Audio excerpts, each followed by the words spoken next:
Brenda, will you please call the roll? Mrs. Catfield? Here. Mr. Gambiani? Here.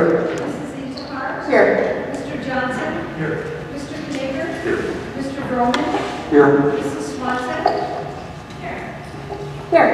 And Principal Fitch, can you lead us in the pledge, please?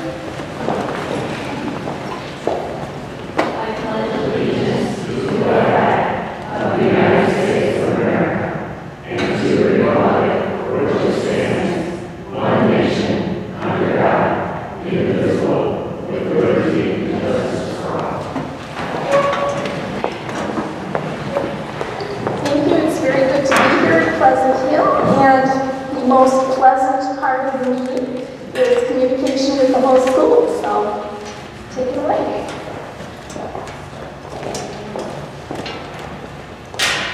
Good evening and welcome to Pleasant Hill.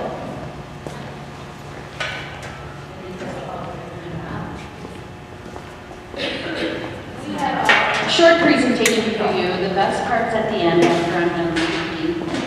But our motto here at Pleasant Hill is every child, every chance, every day. And we live every day to make sure that we meet the needs of our students. So we're going to point out a couple things for you, and then we're going to highlight one in particular. As you know, we all have school improvement goals. Two of our main goals are focusing on reading and on math. Our focus this year has been on identifying, interpreting, and evaluating non-fiction text features.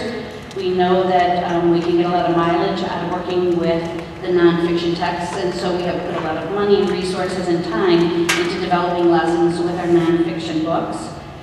Our other main goal is the math comprehension and computation, representing and computing practical word problems. Tonight, we're going to focus on the reading part of our goal. We've been working for about a year and a half to really look at our data and break it apart and find out what are some targeted things that we can do to make sure that our students are growing and continue to grow. Especially as cut scores change, we need to make sure that we are always on the edge of what else can we do. Some of the things that we have put in place over the last year and a half are our professional learning communities, where we meet together and twice a month and work on analyzing data on individual students and be able to design the kind of lessons and the kind of groups they need in order to meet them where they are and be able to fill in the holes or be able to enrich where we need to enrich. We've increased our exposure to very robust vocabulary. We know that a substantial vocabulary is one of the things that really help with reading comprehension and can move our students forward there. The frequency and intensity of our interventions, we've gotten very creative with our staff, with our time, and with the way that we do interventions. And I think that we have made giant steps in the last year and a half to be able to find ways that we can have flexible intervention groups for our students. We have flexible grouping within the classrooms from kindergarten through 5th grade. And we are doing this in many subject areas, in math and reading, and then sometimes even in our writing groups. These are flexible groups, so as students progress, they may need to go to a higher level group. If they need a little bit of remediation, there are groups there for them. So this is not where any child is pigeonholed, but they can always be on at their learning level. We are providing additional academic support through what we call our Care Club at lunch for students who need to have someone study with them or have someone work with them, even on behavioral goals. So we have staff that spend time during the recess time and lunch hour working with students. And then we have an increased use of nonfiction text across all of our curriculum. But one of the things I want to focus on is the importance of our school-home partnership. We have a wonderful group of parents here and a very active PTA. We know as educators that you're going to get a lot of mileage out of what you do when you're partnering with those parents at home and you have families pulled in to what you're trying to accomplish here with their children. We have this year had the One Book, One School initiative, and that's what I'd like to talk about for a few minutes. Our PTA was actively involved. Christine DeFalco, Debbie Fitzpatrick, and Jennifer Long spent many hours planning with Jennifer Williams, one of our 2nd grade teachers, and Jonah Laker, one of our 4th grade teachers, I can't tell you how many weeks and how many hours went into planning this so that the entire community could be involved, all of our grade levels would be involved, and then finding a book that is appropriate for all of those ages, including adults. They did a wonderful job. And then all of our staff got behind it. So we had teachers reading in their classrooms, we had teachers reading at lunch, and we did a trivia question in the morning, and on Fridays we did a question for the whole school to put their name in a raffle. So it was a very comprehensive program. We had 314 families actively participate by reading those books at home, talking about the questions that we sent home in the packet we sent home. That's 73% of our population during this initiative were active participants in our One Book, One School. I think that's a phenomenal thing for our first year of doing it in several years. So what I would like to share with you, this is the book that we read, The World According to Humphrey. We had the author send a video where she talked to Pleasant Hill School, mentioned several of us by name, and gave an introduction to the book at the beginning, in an assembly, and then at the end, when we finished the program, she gave us another video where she's talking specifically to Pleasant Hill, and it was just a wonderful opportunity to have somewhat of an interaction with the author of the book. But we have made you a short video, and it's very short, but it will give you an idea of the activities that went on during the week, the involvement in school, but notice particularly families sending pictures of the way that they were celebrating the Humphrey book at home. You're going to see lots of little Humphreys throughout this video. All of the students received a free copy of the book, and every classroom teacher received their own Humphrey stuffed animal, and then at the very end we had drawings and we gave away very large Humphreys and some very small Humphreys. So I think we're ready to roll our video now.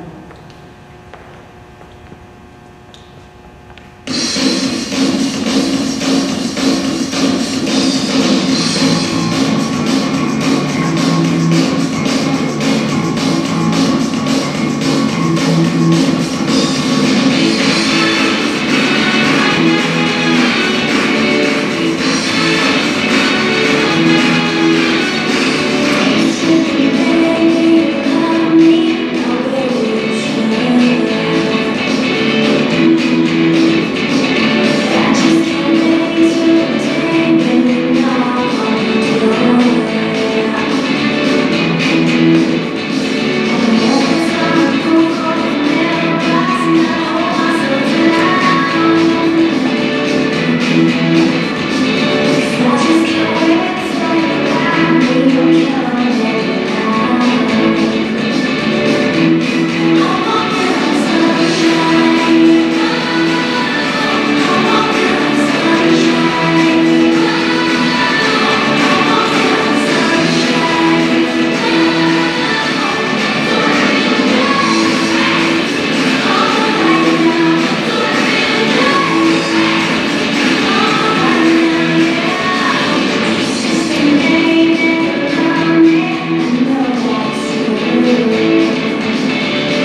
kindergartners enjoyed this book, so we do have a little gift for you, and some of our students would like to share that book. Don't be afraid to be seen reading it on your own. It's a very cute book with some great lessons, but if you have children, nieces and nephews and grandchildren, it's a nice experience to be able to share that together. So our students have a little gift for you. Thank you very much.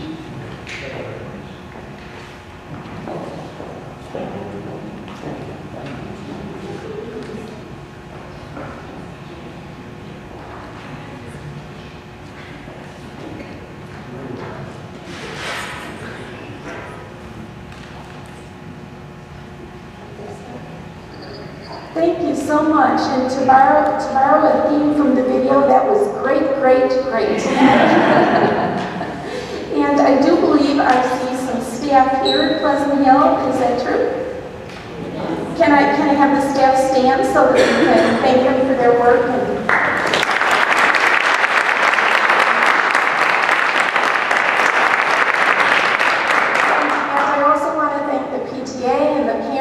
Brought their children tonight to be able to distribute books to us. Thank you very much. And you're all welcome to stay if you wish to stay. It's always a completely riveting meeting, but if you have other things to do, we certainly won't think any the worse of you if you need to go. So thank you so much, and thank you for delivering our books to us, and we certainly will read them.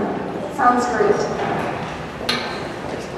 Next, we come to modifications to the agenda. Are there any modifications that board members or staff would like to make?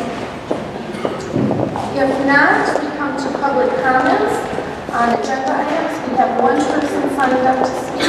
Carol Brooks. And Mr. Wonks, I think you know the drill, but just for the sake of those listening at home, we ask that people give public comment, keep it to 3 minutes, and even though we may not act on what somebody has to say at this evening's meeting, we're always interested in your opinions and thoughts. Thank you. Sit on, please. I attended the board facilities meeting about 2 weeks ago. I was pleasantly surprised by the comments made by the performance contractor, claiming how energy efficient, the energy efficiency of the district. I'm just interested to see how we're going to achieve additional savings now and in the future to help continue reducing our expenditures in energy. Again, I'd just like to give many kudos to the facility department that handles the energy equipment and it takes care of all the equipment that saves us the energy from the lighting to the HVAC systems and so forth. So again, just kudos to the facilities department. Thank you very much. They have done a great job of really saving us energy in real dollars. So thank you for commenting on that. Next, Superintendent. Thank you, Mrs. Swanson. Good morning, board members, or good afternoon, or good evening. I get them all three of them. Good evening, board members. We've got several things in the superintendent's report this evening, and to update the board and the community on some good news, some important news, and then some FYI things. So I'm going to start first with the good news. First of all, approximately 3 weeks ago, I received 6 letters from the state superintendent indicating that 6 of our elementary schools have been recognized as the Academic Excellence Award for the honor roll based on their state testing performance. And those 6 elementary schools are Emerson, Lincoln, Longfellow, Lowell, Whittier, and Leesbrook. And the principals from each of those schools also received a letter. And what the criteria for this is one simple thing, that 90% of their students have met or exceeded state standards in both reading and math for the 3 most recent school years. So as the NCLB expectations continue to ratchet up, those 6 schools have continued to meet those expectations, and we are certainly very proud to always receive that recognition from those 6, and certainly kudos to their staff. And it's not to mean that our other middle schools and elementary schools aren't working toward the target. In fact, we're here at Pleasant Hill this evening. I'll comment to them. They made significant gains this past year here at Pleasant Hill based on the school improvement efforts that Principal Fitch mentioned, and I wanted to make sure to make note of that since we are here this evening at Pleasant Hill. And it's just an example of many of our schools, but these 6 schools were recognized for that Academic Excellence Award. One other community piece that I wanted to make sure to point out, and I know that some of the local media also recognized the district, was I did receive notification a couple weeks ago from the Sunshine Review, which is a national nonprofit organization dedicated to state and local government transparency, engaging citizens and holding government officials accountable for their finances and their inner workings. They review 6,000 state and local government websites to look for transparency to make sure that local government agencies are providing information to the community. And our district, as we'll be proud to know, and we work very hard at this to be transparent and make sure the information is available to our community on our website. We received an A+ rating by the Sunshine Review, and we were notified of that. The award recognizes the most transparent government agencies, not only in the state of Illinois, but across the country. And the grades rate anywhere between A+ and F, and we received the A+, which was the highest award. There is a checklist, and I encourage you to take a look at the website, and you can see that we meet all of the criteria to make sure that all of our financial, our human resources records, and all of the workings of the school district are available to the public at any given time. So this is always something we need to take a little time, and I certainly commend our Office of Public Relations as well as our senior staff for continually updating that site and keeping it accurate. So kudos to them as well, and I'm sure our community continues to appreciate that availability of information. Another meeting I had the opportunity to attend last Thursday and Friday was in Springfield, and that was with the Large Unit District Association. A few times a year, the superintendents have the opportunity to get together and plan together and to coordinate efforts and trying to set budgets and make curricular decisions and focus on the workings of large unit school districts, and it was no different last Thursday and Friday.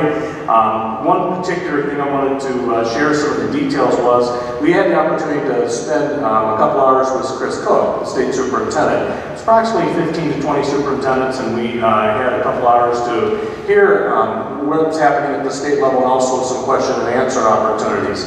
And he shared some very important facts I'd like to point out that I found interesting, things that I was not even aware of statewide. First of all, 67% of school districts this year are in deficit spending. And that is the most ever, historically, ever in our history.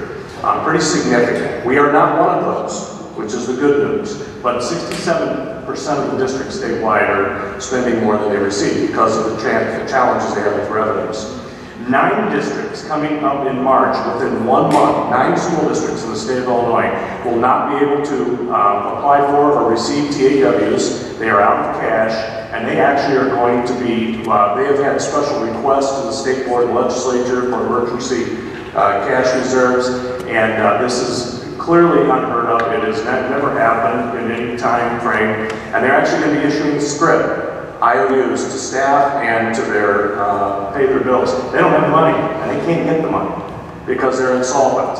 And Mr. Cook was talking about that in particular, and it's very, very critical. There is no doubt that not only at the state level, but also in many communities across our state, there's a pretty significant financial crisis going on, and that really took me by surprise. We have worked hard in this district on numerous accounts to make sure that we stay fiscally sound and appropriate, and when he shared some of these facts, it was very unsettling, to say the least, to think that there are communities that can't even borrow money and to be able to meet their obligations. He also reinforced and this may not be a fact that you're not aware of, but Illinois is the lowest funded pension system in the United States at 41%. That continues to be a huge challenge at the state level, and it certainly is a driving force behind all decisions in Springfield at this time. He also spent time talking about the pending federal waiver from NCLB, which we know we've been waiting on that. Illinois has applied for that waiver. He shared that the only remaining issue that he believes is going to get resolved is the implementation of teacher evaluation in relationship to being accountable for student growth. Illinois has put together a plan, and they are looking to move forward with that. He does anticipate that waiver to be approved. And if you remember, one of the things that we have to deal with here at the local level is the choice factor. Last year we had several schools that had to offer choice, and we will have many more if this waiver does not go through this summer, unless we receive relief from the No Child Left Behind federal law and penalties. So we are waiting to hopefully hear that waiver will be received. And finally, one other mention, he spent a little bit of time talking about the cut scores for the ISTAT are changing, and this past week, each of our building principals sent out a communication to parents. We will continue to do that at the district level as well, explaining that the ISTAT students will be taking coming up in a few weeks here in March are going to be set at a different level. The cut scores are going to be different. Meeting those expectations are going to be much more challenging at the elementary and at the middle school level this coming year. And I know we shared that with the board when we did the score report back in October, but I want to keep it in the forefront, and not only with the board, but also in the community, that we understand we're going to have a more consistent reading in K-12 with these new cut scores, and it is going to be a significant change at the elementary and middle school level. So there was certainly, he wanted to reemphasize that the intent of changing these cut scores was to prepare districts and communities for the new assessments that will be coming on board in the next couple of months with the park assessments aligned to Common Core. So those are a couple of years, I should say, a couple of years, not a couple of months, a couple of years. And that is just a prerequisite to what we can anticipate in the near future. Two other tidbits that Superintendent Cook shared was that he has requested 91% of the general state aid to be funded for this coming year. We'll see what happens with that. He did say that the pension issue is going to drive funding and every other line item in the state budget. So he does anticipate some type of pension reform. Just nobody's knowing right now what that's going to look like and how it's going to play out. So, you know, the concerns, I think, not only from our district, but every district is we can't have the double whammy. Can't have the pension obligation plus getting continually cut in our general state aid. Something's got to give here one way or the other. And I think we're not alone in that, and every district in the state is in a similar position. So, it was encouraging in one regard to hear the challenges at state level and certainly know that we're going to have to be part of the solution, not only in the big picture, but also here at our own table. And it's also encouraging from my standpoint to know that our district, we have taken some very significant steps to make sure that we prepared ourselves to be in a position to weather some of these challenges at the state level as well. And I want to kind of transition into the next item. One of those is, you know, we have spent over the last several years made some very difficult decisions in budget cuts and also some revenue decisions and put ourselves in a good position. And negotiating contracts with our associations and our teachers and support staff to make sure that we are in a good position financially and fiscally appropriate. So wanted to turn this over to Mr. Farley at this point, and I'm going to let him reference, and you have a copy of the report in your green folders, the written report that was attached to tonight's board meeting and in relation to the financial profile and where our district currently sits, as that was the #1 theme from Superintendent Cook in Springfield. It was very fitting for Mr. Farley tonight to re-explain about what it means here in District 200 at this point. So, Mr. Farley. Thank you, Dr. Harris. As Dr. Harris mentioned, the written report is in your online as well as in your folders, and I tried to put the report in such a way that it's understandable. That there's a lot of information that's taken into account. Back in the January meeting when we went through the 5-year plan, we showed the where we've been and where we're hopefully going with our financial profile. The last 2 years we've seen growth in that area to the point where we're in the financial recognition status. The state takes into account 5 factors, but the first 2 I want to talk to you about are really the key ones, and that's fund balance to revenue ratio as well as expenditure to revenue ratio. And with the help of Mr. Johnson and Mr. Gambiani and the Finance Committee, we created the fund balance policy, and this kind of reemphasizes and fits well with how important the fund balance is to the school district. And the state heavily weighs those 2 factors when looking at our financial score. The expenditure to revenue ratio is basically, did we run a budget for the fiscal year where revenues exceeded expenditure, and it's down to the dollar. If you spend $1 more, your score goes down by one point. So those two factors are really the two key factors that are taken into account. They're weighted, 70% of your score is weighted on those two key factors. The other three are cash on hand, which also is a factor of fund balance, as well as the school district's ability for short-term and long-term borrowing. That makes up the remaining 30% of the score. But as you'll note, if you look at our score, for over the last 3 years, we've had that continued growth to the point where we're now at the financial recognition stage. And if the 5-year plan plays out as we anticipate and hope, we'll maintain that. And that's obviously where we want to be. And again, I think the key factors, again, are running those balanced budgets, or at least having revenues come in at least $1 more than expenditures for the year, as well as maintaining a healthy fund balance, because the state recognizes at least 25% in comparing your revenue fund balance to revenues. So that's kind of a real quick gloss over of it. If you have additional questions, please feel free to ask. The state of ISBE will make this report official in March of this year. They release the information publicly. It is part of our AFR, which is also online, the page that delineates how our scores were. So if the board has any questions, I can answer now or later.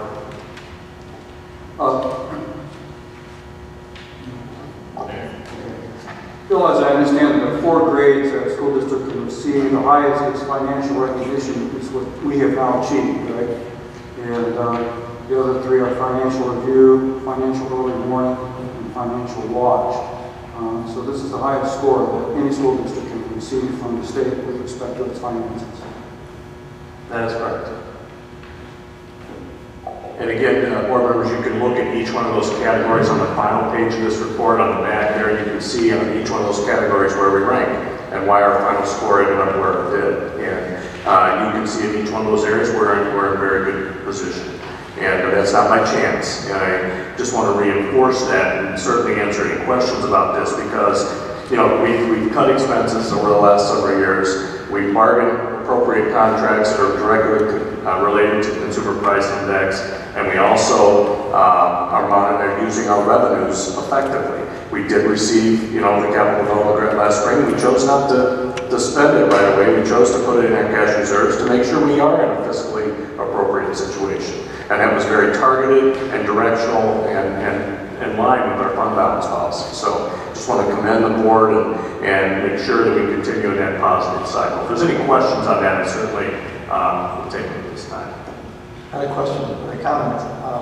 The community survey that was done recently, one of the things that was highlighted by some of the community was a question about the financial wherewithal of the board and the well-being of the district. So with that in mind, with this information, the concept on the balanced budget we've had, the fund balance growing back to near where it should be, it would be appropriate, I think, to have some type of press release on this, to try to get that word out to help the community understand we're in a solid spot. When it becomes official from the Illinois State Board of Education after their March meeting, when they approve this, we will absolutely do that. We don't want to get in front of the state on this, but certainly want to make the board aware of where we stand. It's kind of like when we have our scores, they're embargoed until our test scores. It's the same thing with this. Until the state board releases it, we absolutely will do that. I'd like to thank Bill, the financial office, and the key administrators and the building principals for really holding tight to the budget and being very, very prudent with your expenditures. I think we have a lot of things that we would like to do that we're holding off on, and we need to continue to do that until we can get over some rough spots in this with the state of Illinois. But I also want to say thank you. The minimum score, we're way over the minimum score for financial recognition as well. Minimum score is 3.54, as I stated, right? We have a 3.8, I think. So kudos to all of you who manage the day-to-day expenditures of the district. I would make comment on the same thing, especially what Andy had pointed out in the recent survey as well. That there's criticism of our spending and of our financial security going on into the future. And certainly this speaks to the fact that we've been watching the store for the last 3 or 4 years with $15 million that got cut in 7 and 8, and then balanced budget ever since that time on. So the 3.8 was the composite profile score of all of them. The first 2 categories that Bill Farley itemized right there being the most important. We got a perfect score on that. So perfect scores are attainable in life. You can score the best. And the 3.8 certainly high above the initial step to be in the recognition phase. And again, my thrill and kudos to Bill, his staff, our entire teaching group who worked with us to provide a good, reasonable contract in light of financial difficulties, and Dr. Harris as well to maintain an overview of where we wanted to go and how we wanted to get there. And it seems to me that we've made it. And I'm just thrilled to see this. I'm very excited to see it, even though I have to turn my head outside and read it on the computer when I got it. I still did that, and glad we were able to share it tonight. So I think we're in the right place, in the right direction, and certainly the financial picture of our district is far better than the 9 districts that can't even issue tax anticipation warrants and have to issue script. I don't know too many stores that take that for food and groceries for the families. I feel sorry for them in that predicament and so on. But we've been watching it, and we're far ahead of the curve in a lot of ways. So thanks again. I also am so proud of the district and everyone led by Dr. Harris to get us in this position, and not only that we haven't raised expenses and cut back so much, but yet we're still being very progressive in our curriculum and advances in all areas. So it is amazing, and I wish the government of the United States could follow our lead here, that they can cut back and still make progress. It truly is usually a balance of cutting expenses and appropriately managing the revenues. It's really both. It's not one or the other. It certainly is a combination of things, and we will continue in that regard. One last point of information I wanted, before we switch topics, I wanted to share a couple weeks ago, again, end of January is one of these months where all these things come out. The Civic Federation, which is a organization that monitors tax rates and so on, sent a lengthy report out to communities talking about the effective property tax rate and their measure of property tax burden for homeowners and businesses. And they did a comprehensive look in the Chicago metropolitan area, and one comment that came out of this in the Collier counties that caught my eye, and I shared it with the board through email communication, but I want to make sure the public is aware of it as well, is that Wheaton experienced the smallest 10-year increase in effective tax rate in the entire Chicago metropolitan area over the past 10 years. So not only, that means that this community's tax rate, effective tax rate, has stayed the lowest of any of the communities they measured, which is pretty significant. And with the school district being nearly 70% of the local tax bill, that is, one of our primary responsibilities. And so, how I read this and interpret it is, I think this community's getting a pretty good bang for the buck. The results that we produce and the great things we have going on for our kids in the community. So I wanted to make sure that I shared that piece of information before we moved on to the last topic. Any further questions about any of this information related to finances? Okay. No further questions, but just wanted to chime in. Everything that my colleague said is so true about the great leadership here. I think it's also a testament to just basic good financial oversight, that you have a plan and you stay with the plan. And that's what we've done over the past number of years. And it's not some easy thing that you can just do. Thank you very much. Great. One last thing. And then I'll be done. Just a reminder to the board members, we do have community forums coming up on regard to the Jefferson referendum. Stephanie Farley and I, Stephanie is here this evening, will be holding community forums at 3 of our schools here over the next several weeks. Next Thursday, the 21st at Wheaton North, 7 p.m. all of them. Wednesday, March 6th at Jefferson, and then Monday, March 11th at Lee Warrenville South. So invite the community and the board members to please come if you'd like. We will be presenting the details, the facts about the referendum, and be answering questions from the community. And that concludes my report, unless there's any further questions. I actually did have a question about the information that you provided from Dr. Cook. You talked about the cut scores from the ISAT changing. What is the plan? Is there a plan and a timetable? Because I think that we're going to really need to get a lot of education out to the community so that there's not this knee-jerk reaction and all of a sudden, you know, our kids have done worse than they have in the past. So I really would like to make sure that all that information, there's a really good opportunity for education of the community about that. Not only parents, but community members who follow that. There's a lot of people who, you know, as I told you, called me about the scores in the Tribune and said, oh, what happened to this school or that school or whatever. And so these are people that have children in the school, and I think it's important that you know, we're prepared to answer questions that we may get, and that the community is prepared to take this news, you know, with a deep breath and a grain of salt, and you know, those things. You know, not only, we also have our internal communication as well with staff and helping our it's really K-8 staff and K-8 parents and community understand what is happening here. And basically what they have done, they've really taken the Common Core expectations that align with the ACT that is given at the high school level, which is the state expectation there, and aligned it K-8. It's never been aligned before.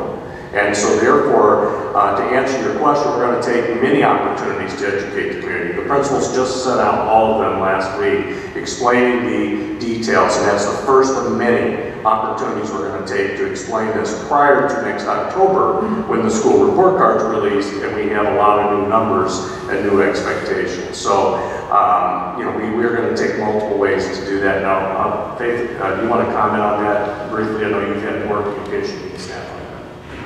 Sure. As Dr. Harris said, the letters have gone out, but that's just kind of the first step. And if you recall, for the last couple of years at opening day, Dr. Harris included slides on what those scores would look like. So District 200 has been looking at this for quite some time, but now we have actual what the cut scores are.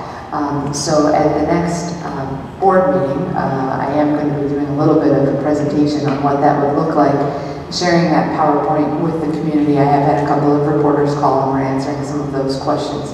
And then as we implement Common Core in the fall with principals, a common PowerPoint is going to be placed so that we are able to talk about that and align it with what Common Core looks like at each school level, because most community members would rather hear from their building principal than, well, who's Faith Dahlquist who works over at the Ed Center, you know, those types of things.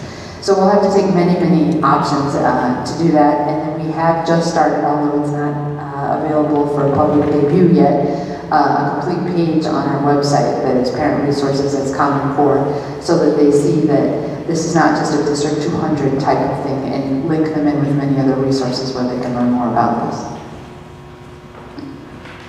But we shouldn't expect, we shouldn't expect any changes at our high school, is that correct? So our high schools, you're not off the hook.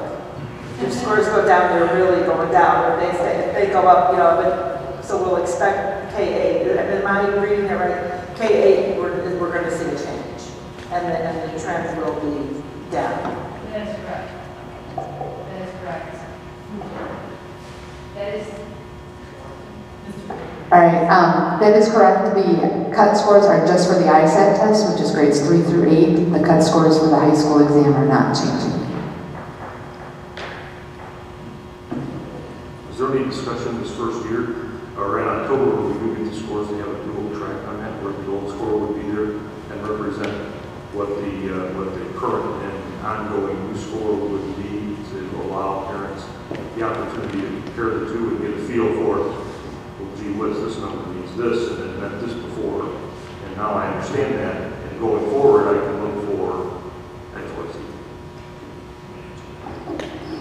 Sure, I know that part of the LUDA training that was going on, Dr. Harris was listening to that, and there was still some indecision about what the state is going to do, whether they are going to dual represent those numbers to parents or not.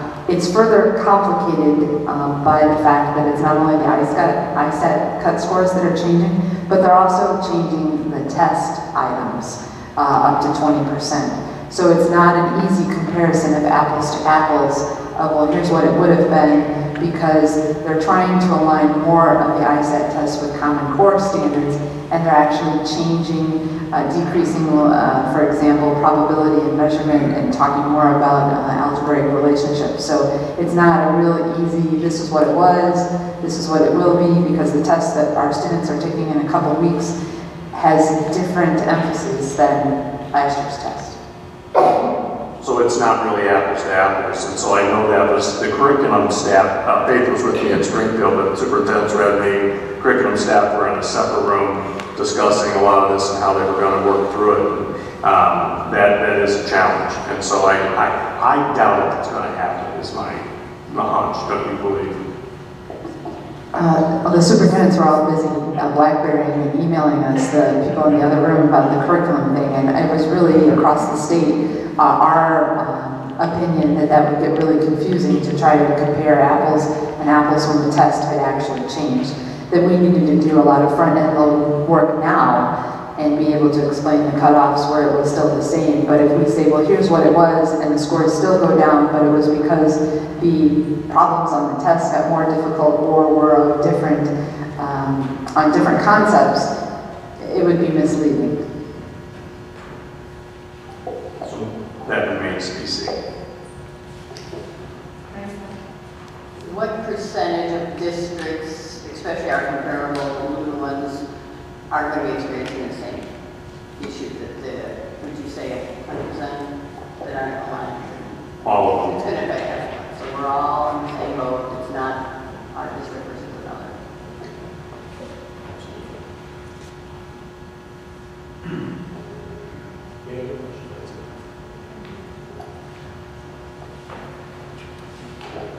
Thank you. On to the consent agenda. We have 11 items tonight.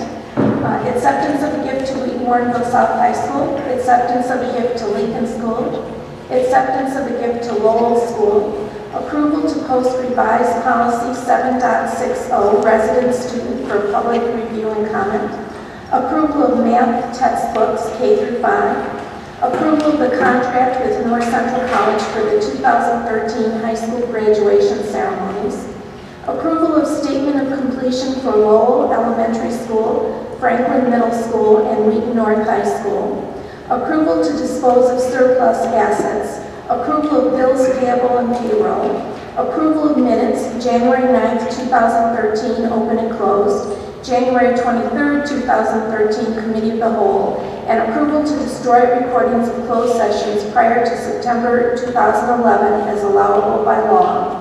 Approval of personnel report to include employment, resignation, retirement, and leave of absence of administrative, certified, classified, and non-union staff. Are there any items that board members wish to remove from the consent agenda? If not, can I have a motion to approve this consent agenda as stated? Moved by Jim. Seconded by Barb.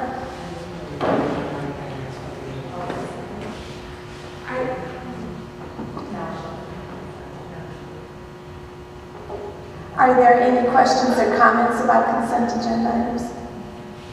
Just one comment with respect to the consent agenda item with respect to Warren High School graduations at North Central.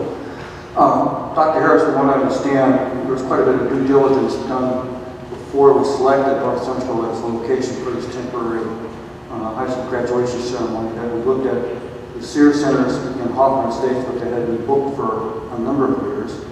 And we also looked at the campus at Northern Illinois for the high school graduation. But the parents from both Wheaton North and Wheaton South, it was a long way to drive for a high school ceremony, which I completely understand. And ultimately, this contract with North Central is only about $4,000 more that would pay the college page for the high school graduations. Is my understanding correct on that? That is correct.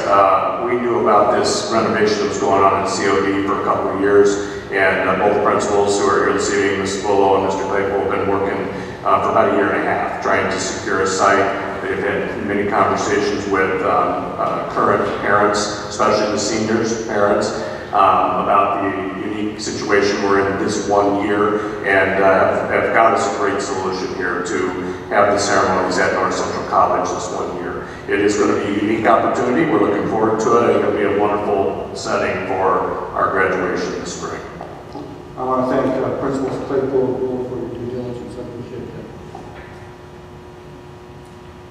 All right, if there are no other questions, comments on the consent agenda, I would like to call for the vote, and remember to vote online. Mr. Roman?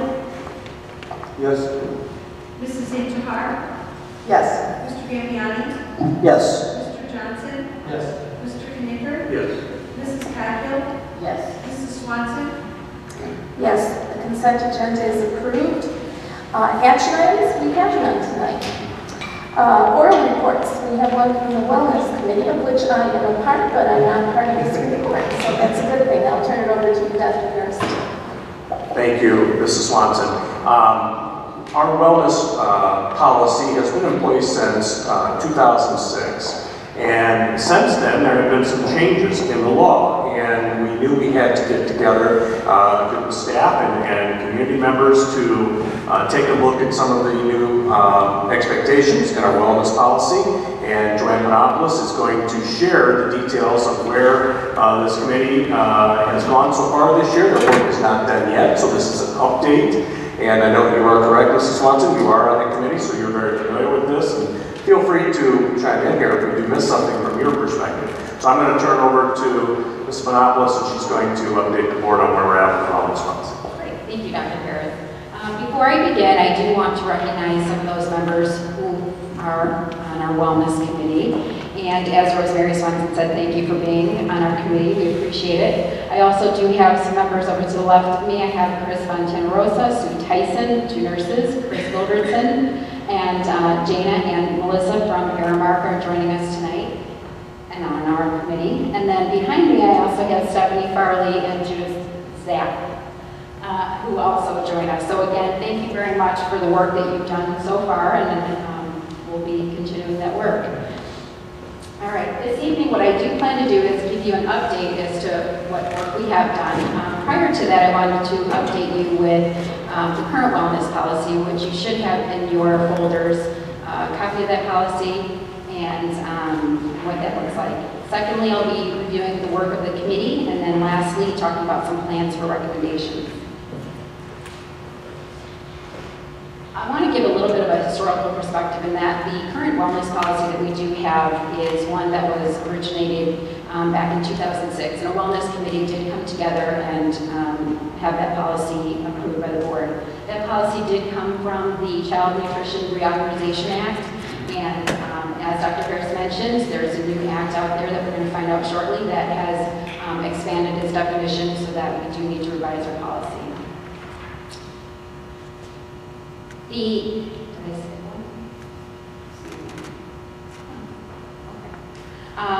We do know that the board recognizes, as well as District 200, the basis or the stance of this wellness policy is that we recognize that good nutrition, physical activity, positive choices in general can increase a child's capacity. So I always think that healthy choices for students is healthy minds. Our policy right now, the current one, is broken up into 6 sections, and for the most part, it's 6 elements that were part of those requirements originally mentioned in that act. The very first focuses on nutrition education goals, and so when we talk about nutrition education, we talk about how we're providing that nutrition education throughout our current curriculum, and that is systematic. Some other pieces to that is that we encourage students to take ownership in those healthy choices and understanding about nutrition. The next element is about school-based and physical activity goals. And so with that, portion and bits and pieces of our current policy includes that all students will participate in PE on a daily basis. And in addition to PE, there are opportunities for students to have daily physical exercise in addition to that PE. And again, these are just components. There are many others listed in our current policy, but these are just examples of those key areas. The third is focuses on school-based health and wellness activities. And so when we as a district have any of those school events, we definitely want to consider those components of the wellness policy so that healthy choices are made, food choices at athletic events, after school, even prior, are considered within some of those guidelines that we have. Secondly, that staff are also encouraged to participate in wellness programs, health screenings. We just recently had a health screening in which I participated. I think it's fabulous that we're able to offer that for our staff. So it goes just beyond the students, it's also for our staff. And then we ask that our staff model that for our students as well. The next component talks about promoting community wellness. And again, here we extend it out to our families. We offer that oftentimes. Many of our schools have programs that encourage family participation in physical activities or health activities. Again, it also ties in with some of those components that students are learning in the daily curriculum that they have, whether it be through health, PE, or even in their general classes. And then next is also an example of accessing our facilities so that any of those physical types of activities can be supported in our schools, our facilities. The fifth component talks about the nutritional guidelines for food sold or served on property. And again, the majority of our food that is sold is and does come from Aramark. However, there are other options and opportunities throughout our schools in which we do this. And again, I talked some of those extracurricular activities that we see some of those foods sold. So again, we ask that they comply within the pieces that we have in our current wellness policy. And then lastly is a component that includes monitoring and evaluation. So right now, each of our schools has a wellness committee, and that wellness committee then, really reviews how their school is promoting any of these components that I just talked about, and reinforces the guidelines of the current wellness policy. And then each year, Dr. Harris does provide that wellness report, and so each of those schools provide information so that he can provide that wellness support. Now we'll talk about our current committee. As I already recognized some of the folks that are here this evening, we do have others that are on the committee. Some are folks that have been on the original committee, and then now that it's a different day and age, we have additional people. We did make sure that we did get a nice representation, not only of parents, board member, but administrative staff, staff in general, from pre-K all the way up through high school level. And again, we have our food service director here as well on that. And so we can get multiple perspectives and making sure that we're taking into account all the various variables that we need to with the wellness policy. We've met 3 times so far this year. Our next meeting is March 19th, and we do plan to meet after that. Again, the goal, as Dr. Harris mentioned initially, is to make any revisions that we do need to with this policy. The vision that we established as a group came directly from our current policy, and that is, again, just establishing a district-wide philosophy that supports and promotes wellness and good nutrition, and of course, an active lifestyle. We keep that in mind, we'll eventually get to that goal, and again, keeping in tune with any of those new legislative pieces that we need to pay attention to. The new legislative piece comes from the Healthy, Hunger-Free Kids Act of 2010, and again, it's very similar to what we've been working with already with our current policy. However, it has added rules for public input, transparency, and implementation. The expected outcome of that is for the 2013-14 year, which is this fall, to have those revisions in place. I just included here a comparison of the requirements of the 2 policies. On the left side is our current wellness policy and those 6 areas that I talked about. And then on the right side is the proposed wellness policy and what we must include. I'm going to focus on the right side. And for the most part, those top 4 areas, the nutrition education, physical activity, other school-based activities, and nutrition promotion are key elements that are required. Nutrition education, very similar to what I just described with our current policy. Physical activity is pretty much what it is incorporating physical activity into the day and beyond. Other school-based activities is new. It does really focus on what are some of those options for schools and districts to think about when it comes time for school, or for choices for students when it comes to practices that occur in the schools. So examples of that could be, and what we've been talking about, and I'll get into it shortly, is some of the options that we have when we have recognition for students' birthdays, for example, or seasonal parties that occur in classrooms. And so that's something that we'll find out shortly that we decided as a team we need to really focus on. Nutrition promotion is exactly what that is as well, as just focusing and thinking about how we can address promoting positive nutritional options. Again, whether it's the lifestyle that we choose or what we're actually eating. Stakeholder participation is exactly what it is. It's, again, those folks that are on this team in terms of the wellness committee. Again, some of the required rules, though, do ask that we require the PE folks to be on this committee and the nurses to be on a committee, whereas before that was not the case. It was nice to have, but now they're requiring it. And then the last two pieces with public involvement and public notification, again, including our public in not only on the committee, but for input. And so again, in a little bit, I'll explain how we've already begun that public involvement. And then measuring implementation and local designation, again, measuring implementation, how it is that, this policy is working for us, and how it is that any of the practices that we've set forth in this policy are being done within each of our 20 schools. And that's something that we've already been doing and will continue to do, as well as that local designation, which again is identifying someone, in this case Dr. Harris, if we choose to do the same, as being that person to monitor the whole system. So what work has been done? I've described what it is.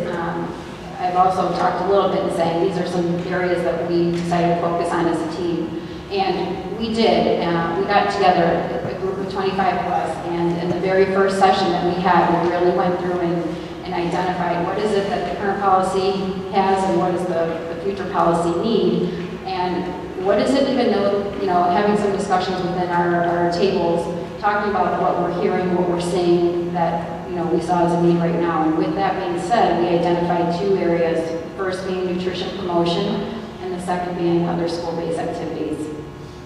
The other elements that are required, we would still be paying attention to as we work as a committee, but we know that these are the two areas that needed the most TLC at that point. What we did with nutrition promotion was take a look at, first off, what data do we have in terms of nutrition promotion in the district. And one area that we do get information from is this coalition that does occur at DuPage, which is Forward.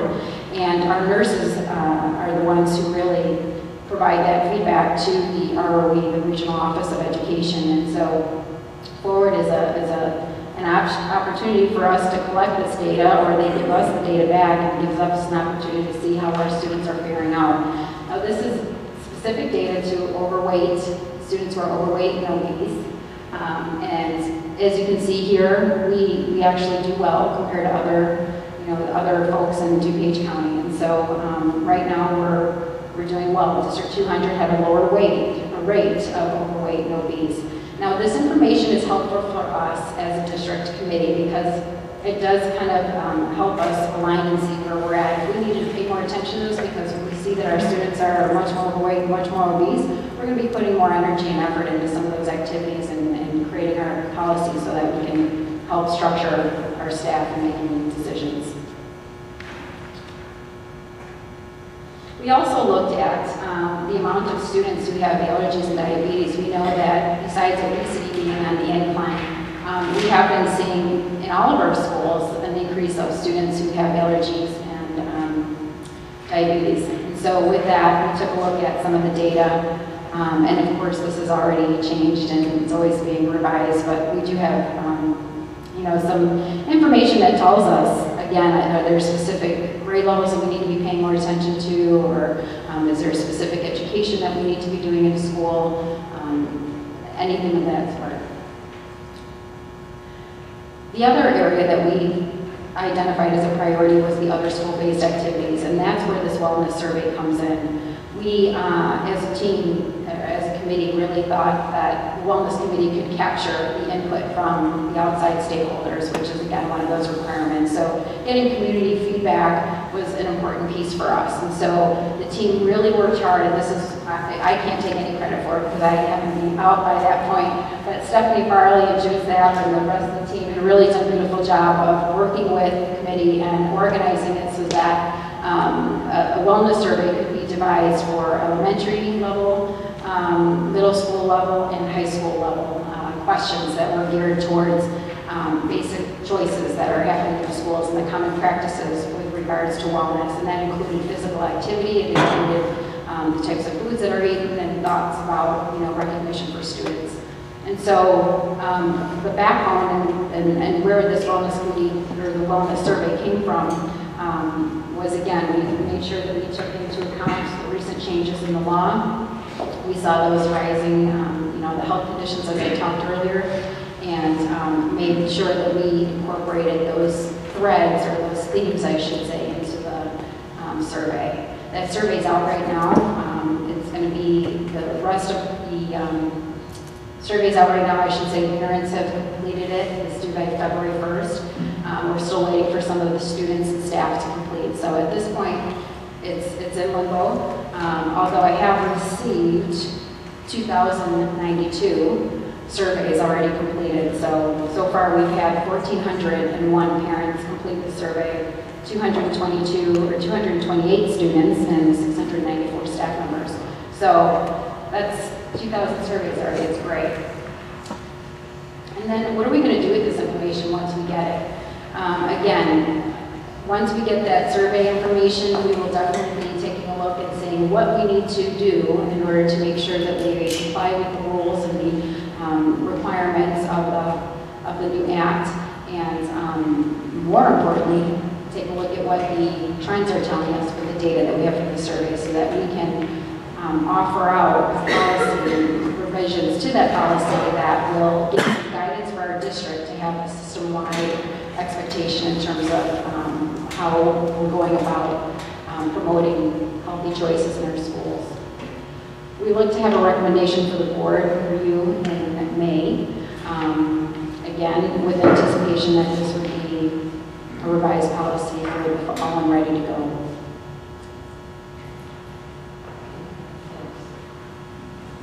Any questions?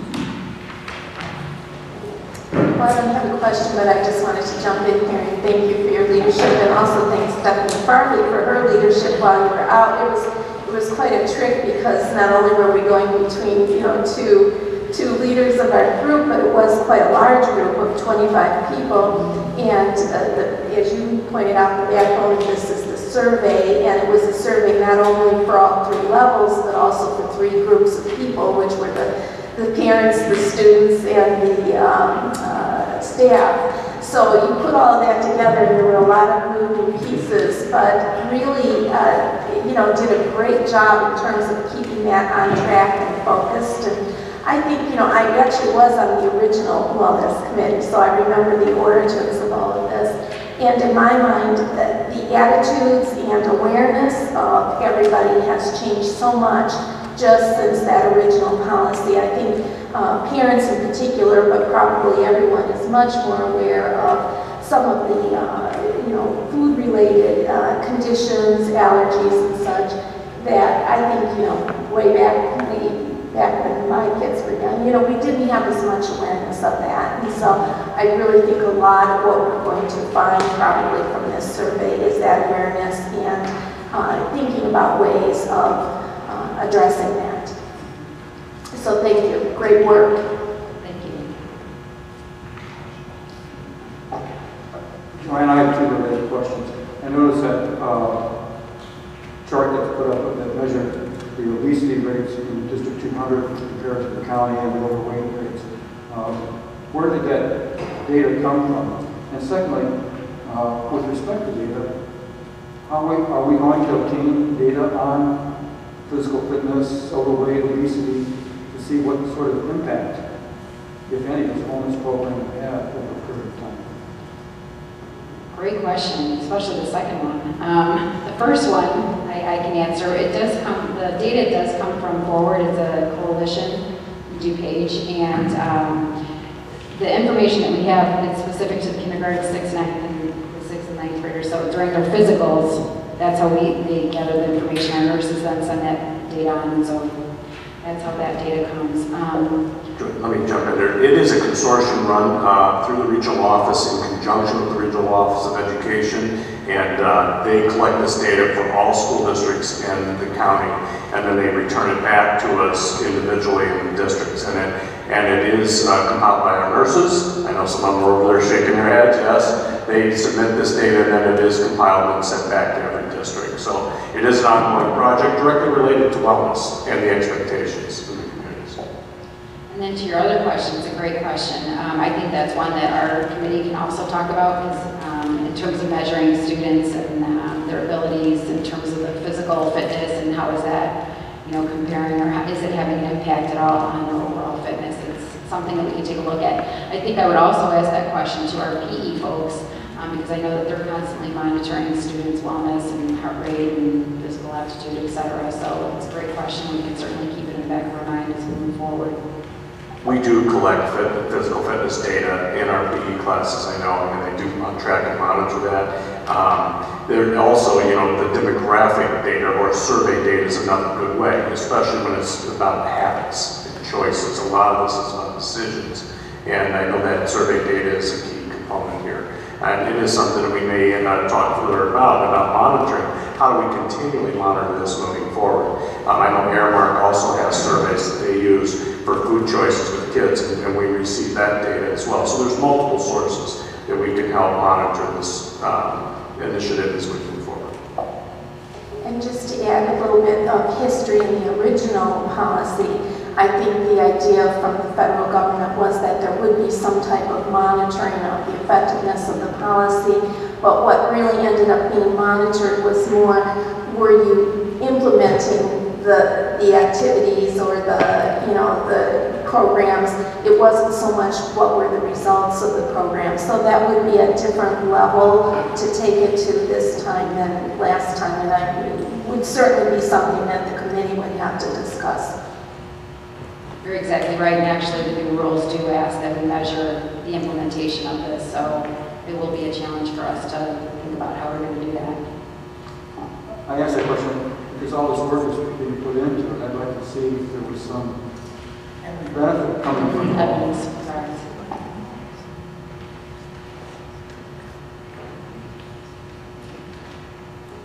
There's no other questions. I just wanted to also mention one other thing, and that is the contributions of Aramark in particular to the committee. That has been very helpful to get some of the ins and outs. We've all been to school, we've all eaten cafeteria food. We all have our ideas of what that's like, and we've certainly heard from students about cafeteria food, but when you actually hear some of the restrictions and constrictions constraints they have to work within, it's quite interesting. One of the things, in fact, I asked at one of the meetings was salad bars. Why can't we just have salad bars? It seems like the most natural thing in the world.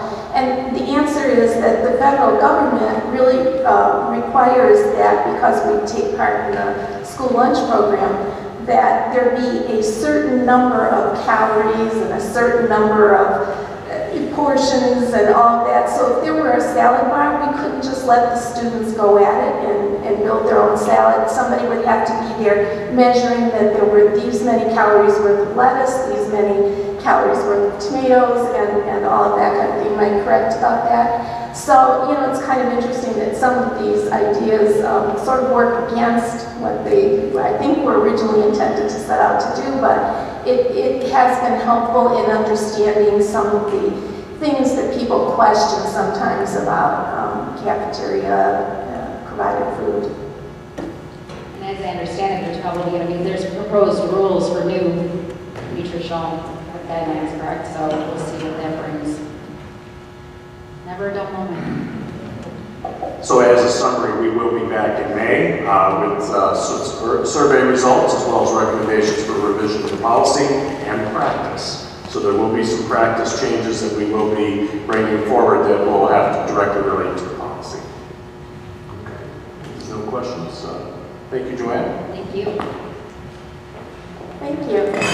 And now we have, just call your attention to two written reports. One is the FOIA report, the other one is the Illinois State Board of Education Financial Profile Report, which we heard summarized very well earlier this meeting.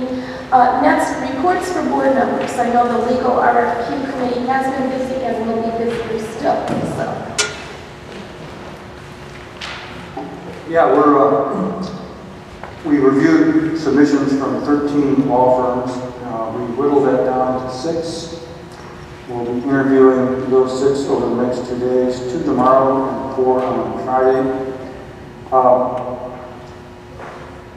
I guess we've gone into this with the mindset that we would ultimately then recommend a law firm for the board to approve. It could be, though, that based upon the interviews and the feedback we get, that we could identify one law firm that seems to have some benefit to us in certain legal matters, and another law firm that we have a benefit to us in other legal matters. So we may recommend 2 law firms.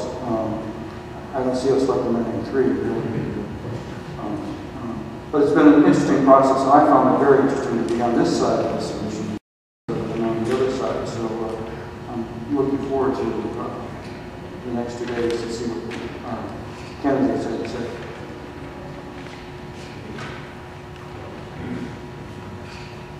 Great. Well, thank you for your work on this. I know it actually has probably been more time than you thought it was going to be when you signed up for it. Well, maybe not you, Mr. Roman. You might know the time.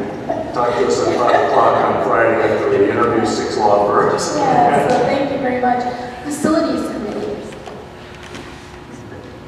Well, we've been, about a year ago, we started talking about performance contracting, and Joanne and I are on the facilities committee, and she was able to make the last meeting, so I'll give a little bit of an update here on where we are. Over the course of the last summer, actually late last summer, we did an enormous amount of work very quickly, very thoroughly to North High School, Franklin Middle School, and Lowell, and did a lot of work based on more energy efficient furnaces, hot water heaters at North, hot water heater at North, and some air handling devices that enable us to monitor more closely the CO levels of the air in the classrooms of the building. Strangely enough, the univets that are in the buildings that were designed as supposed to be the cat's meow back in the 50s, 60s, and probably in the 70s, don't circulate the air like they should, and there's no place for that air to go as we're learning with this performance contracting. So what's been happening is they put ventilation devices on the roofs of our buildings to pull the air through the classroom and monitor the CO levels of the classroom, which would make learning far more better for the kids as they're in the classroom, especially the elementary level where they're in there all day long, and at the high school, middle school level where kids are filtering in and out at 45, 55-minute periods. So, but a lot of the work at Wheaton North has been done, and we are, facilities group and the administration and staff are working at what we can do now to move into another phase of this, and they'll bring a recommendation to us. We'll bring a recommendation to you fairly shortly here on what the next phase is going to be. One of the most significant things that happened is they replaced all of the T8 light fixtures or light bulbs at Wheaton North, fluorescent T8 bulbs with T12s, which are more energy efficient. And we're still too early to know exactly where the savings are in terms of all of the enhancements that have been done, but I think it's going to be astronomical, really, when you take a look at the number of hours a day that light bulbs are on at Wheaton North, and all of the other energy-saving devices or furnaces on mild weather. We don't have to even turn the furnace on, or even when it does turn on, it runs very, very efficiently for us to heat the buildings. One of the most interesting things is that we applied also through our performance contractors grant through the Department of Commerce and Economic Opportunity for almost $200,000, $196,000, and we have received that money already for the work that we've done. There's always additional grant money out there, so as we begin to move into other phases of the performance contracting, we're also going to be able to take advantage of grant applications and so on for energy efficiency that we're going to realize at the school. The quickest and fastest bang for our buck, so to speak, is to deal with the light bulbs, and I feel confident that we're going to look at our next week's building, which is the Warrenville South, and take a look at what we can do with the energy light bulbs in that building, and also realize additional savings for us in that capacity. We will, in the course of time, receive energy summaries like this. This is just an example of it, so we can see from a community standpoint what it is we're going to be dealing with, and show the actual versus the anticipated.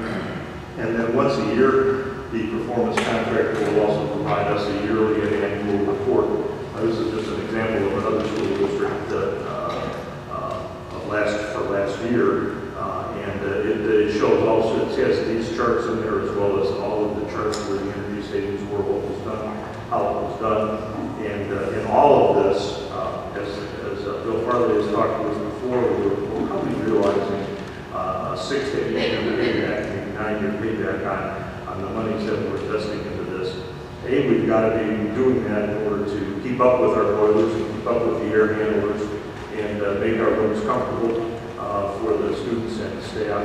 But second, it does save money for us to be able to do this, and they're working very closely with Tom Hart, Colin Wilkie on the energy savings that we're going to be providing here. So it was exciting to sit in that meeting and have them talk to us about all of those things that were going on and where we ought to move and should we move in the next one. And I think based on our experiences in this so-called trial period of the last summer and into the fall, the work was done very efficiently. The work was done at night during the summertime and early into the fall, and it was completed on time, and there are no change orders. There's no nothing like that. It's a very seamless way to move through maintaining our buildings, making them more energy efficient. And the bottom line is saving us money, and we can certainly consider that in the financial strength of our district as well. So that's it. Anybody have any questions? I'd be glad to entertain it. Or Joanne, but she wasn't there, so she'll be on. Just one additional, as Kim mentioned, we are going to be bringing more details on our possible next steps at the next committee hall meeting, and that's why it's listed on the agenda here. So we will be bringing that at that time for discussion purposes at that meeting. Thank you for your work on that, Joanne. Other board reports. I just wanted to say I had the pleasure of attending the intergovernmental meeting with Dr. Harris due to Rosemary's absence, the Carroll Spring intergovernmental meeting, and I found it very interesting because, there was one police department there, one fire department, obviously one village, but I think 6 different school districts. It was just amazing to me how they could just keep track of all their 6 school districts serving the village of Carroll Spring. It's just mind-boggling. But we have a very small portion of it, but I think we held our own, and it was interesting to learn that many of those districts are indeed facing the similar situations, to what we are. But the one problem that we don't have, and I really love being a part of the district, is we don't have problems with integrating between 8th grade and 9th grade. And there's some more stories that go out there about how, they have all these special meetings and they're dealing with kids coming from all these different districts and how they're melting them together and taking care of the curriculum. And, I'm just very pleased to be part of a district where we work together as a unit, and thank you, Faith, for spearheading that, because it's just so important in our kids' success. Thank you, and thank you for covering that for me. It's very interesting. I planted that. I do have one report. As all of you know, I am the director of DuPage Division of the Illinois Association of School Boards, and we just most recently had a board meeting.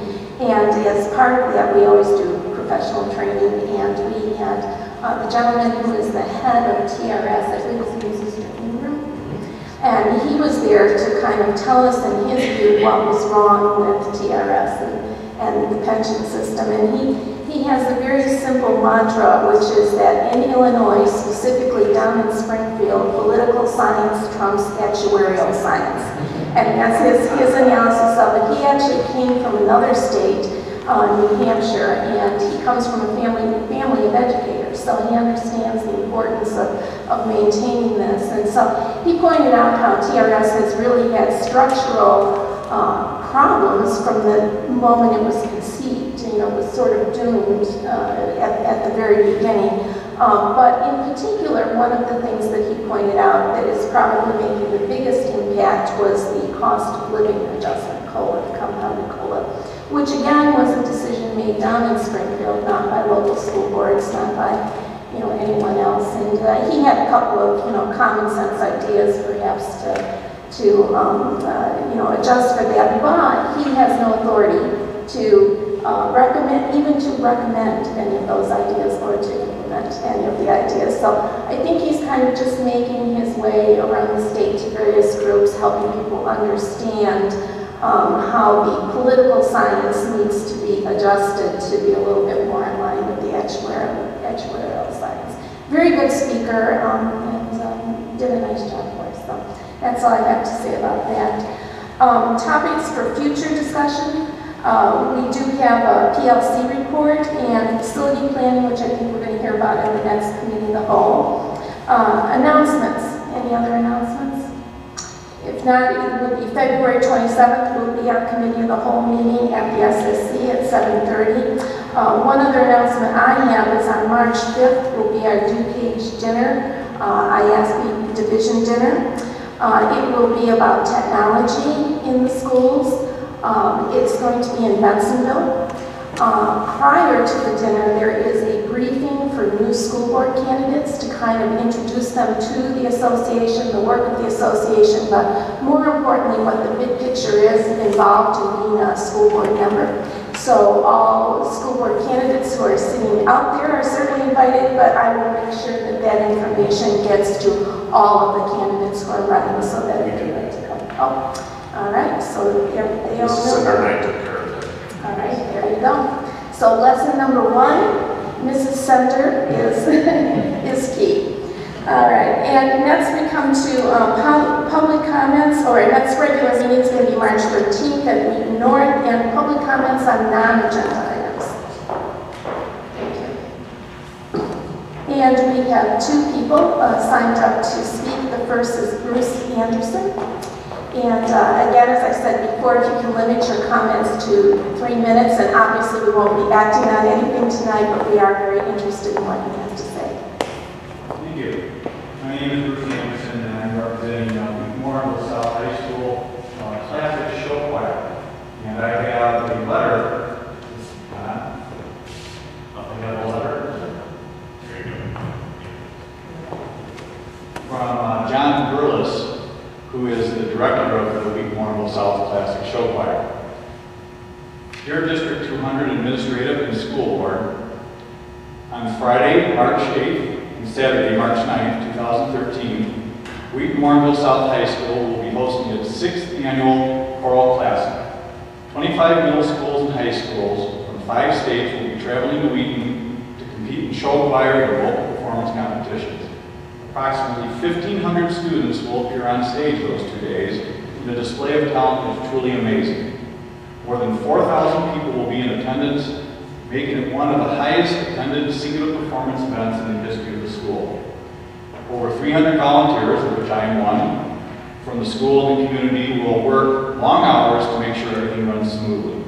Due to the overwhelming hospitality of our community, our beautiful facilities, and the competitive field of participants, Choral Classic is recognized as one of the premier show choir events in the country. The 2-time national champion Classics started this season when they performed at Mount Zion High School. At the Mount Zion competition, they were awarded top honors including Best Choreography, Best Vocals, and Grand Champions. Their award-winning season continued in Urbandale, Iowa, where they again won Best Vocals, Best Choreography, and Grand Champions. This extracurricular choir serves as a public ambassador for an extensive choral program at Wheat Morville South. It also includes a second competitive show choir, the all-female group, Esprit.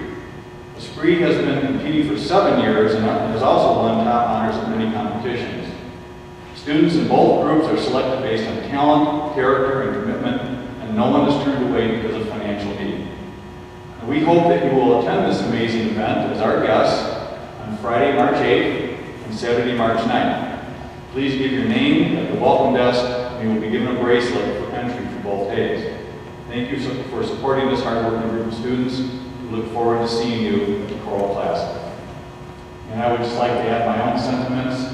I've had 4 children come through the Wheaton School District. This is my last one. This is my first experience with show choir, so the second year. And I couldn't be more thrilled about this activity and about the kids that my son is hanging out with, the leadership of the group, the parents. It's just been a great experience. And when we go to these other competitions, I'll tell you, these kids are great ambassadors, great representatives of this community and of the school district. And it's my opinion that people know of Wheaton and Wheaton schools around the country due to this show choir probably more than any other activity that we have to offer. And has anyone here been to a competition, seen the show choir? So you know what I'm talking about. It's unbelievable. If you haven't been, do yourself a favor and go. You're going to be amazed at how talented these kids are. So thank you for your time, and I would like to read this letter for record. And thank you for the invitation. It was a great event. We appreciate it. Andy, if you want to jump in and say anything, you can. It's a great event. It's a fantastic thing. Congratulations to the classics all year. You know, last year they were national champions. Right. My daughter did it. I did it 30 years ago. It's been fantastic all along. So it's a great event. Everybody should go see it at this point. Thank you. Next is Susan Bouton.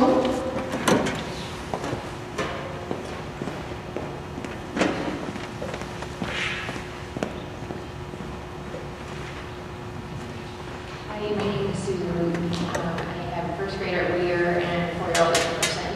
And I just want to let you know that I'm very proud member of the Committee of Friends of the Schools, and I'm working to help pass the referendum in Jefferson. And I just wanted to let you know that we just launched our website a couple weeks ago, jeffersonyes.com. And we worked as a committee really hard to make sure that the information that we have on the site is factual, very straightforward, very verifiable. We wanted to make sure that there was no twisting of the facts, that it was very straightforward, that anybody who hears information about the $14 million grant or the plan that was existed in 2006, what's the story behind that. We give the history of that in a very, like I said, very straightforward way for people to understand what's going on with the referendum. And it's a very evolving site as we hear of other issues come up that people may misunderstand or have misinformation about. Our goal is to provide the correct information and the facts.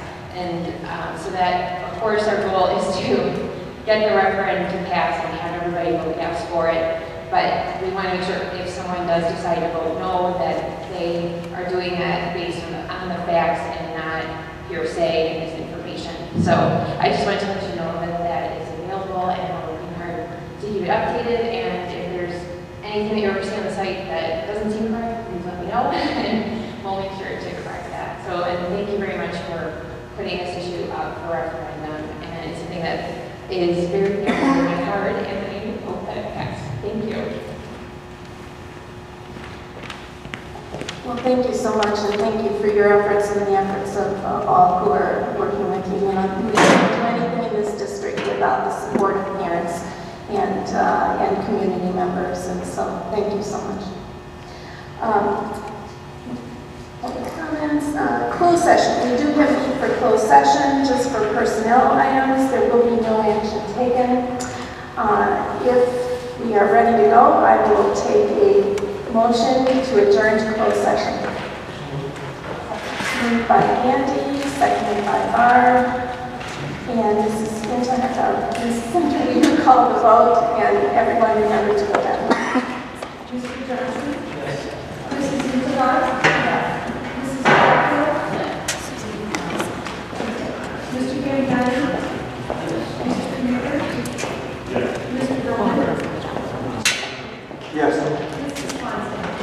Yes, thank you. We are adjourned to closed session.